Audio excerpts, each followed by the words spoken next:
Hello friends, welcome to my YouTube channel online learning website. दोस्तों आज बात करेंगे वर्धन वंश के बारे में।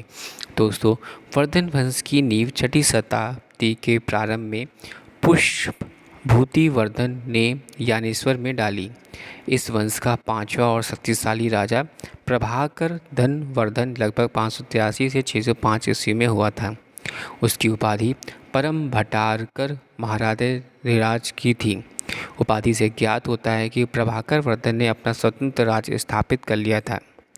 बाणभट्ट द्वारा रचित हर्षचरित से पता चलता है कि इस शासक ने सिंधु, गुजरात और मालवा पर अधिकार कर लिया था। गांधार प्रदेश तक के शासक प्रभाकर वर्धन से डरते थे तथा उसने हूणों को भी पराजित किया था। राजा प्रभाकर वर्धन के दो पुत्र राजवर्धन, हर्षवर्धन और एक पुत्री राजश्री थी। राजश्री का विवाह कन्नौज के मौखरी वंश के शासक ग्रहवर्मन से हुआ। उस वैवाहिक संबंध के कारण उत्तरी भारत के दो प्रसिद्ध मौखरी और वर्धन राज्य प्रेम सूत्र में बंध गए थे, जिससे उन दोनों की शक्ति बहुत बढ़ गई थी। हर्षचरित से ज्ञात होता है कि प्रभाकर वर्धन ने अपनी मृत्यु से पहले राजवर्धन को उत्तर दिशा में हूणों का दमन करने के लिए भेजा था। संभवतः उस समय हूणों का अधिकार उत्तरी पंजाब और कश्मीर के कुछ भाग पर ही था। शक्तिशाली प्रभाकर वर्धन का शासन पश्चिम में व्यास नदी से लेकर पूर्व में यमुना तक फैला हुआ था। पुरातात्विक स्रोतों के अनुसार हम बात करें तो इस वंश के शासक हैं नरवर्धन, राजवर्धन, आदित्यवर्धन, प्रभाकर वर्धन, राजवर्धन द्वितीय और हर्षवर्धन। प्रभाकर वर्धन जो कि प्रतापशील नाम से विख्यात था, इस वंश के शासकों में सर्वप्रथम महाराजा धरिराज की उपाधि प्रभाकर वर्धन ने ही धारण की है। इसकी मृत्यु के बाद इसकी पत्नी यशोमती सती हो गई। यशोमती के 3 संतान थी, राजवर्धन, हर्षवर्धन और राजश्री।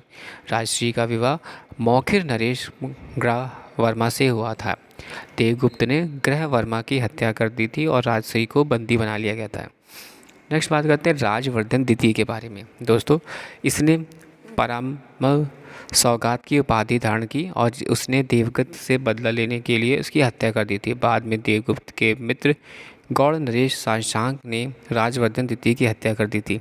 इसके बाद राजवर्धन द्वितीय का छोटा भाई हर्षवर्धन शासक बना। हर्षवर्धन जो कि 606 से 647 ईस्वी तक, इसका दूसरा नाम शिलादित्य भी था। इसके शासन बनने के वर्ष में हर्ष संवत की शुरुआत की गई। इसके सिक्कों पर नंदी पर बैठे शिव का अंकन है, जो इसके शैव मत होने का प्रमाण है। हैनसोंग के प्रभाव में इसने बौद्ध धर्म अपनाया लिया था। इसने पूरे राज्य में मांस भक्षण निषेध कर दिया। कामरूप के शासक भास्कर वर्मन ने अपने राजदूत हेनसोंग द्वारा हर्ष के पास मैत्री का प्रस्ताव भेजा। हेनसोंग ने हर्ष को शिलालित के नाम से संबोधित किया। हर्ष के दरबार में उत्तर गुप्त वंशीय शासक माधव गुप्त रहता था। हर्ष ने बौद्ध भिक्षु दिवाकर मित्र की सहायता से विंध्याचल के जंगलों में राजश्री को खोजा। उसने चीन के शासक ताइजुंग से दरबार में राजदूत भेजा। हर्ष ने संस्कृत में 3 नाटक प्रियदर्शकी, रत्नावली और नागानंद लिखे। नागानंद ने जीतू महावन नामक राजकुमार की आत्महत्या की कहानी है। भूमि देने की संवादी प्रथा की शुरुआत भी हर्ष में हुई।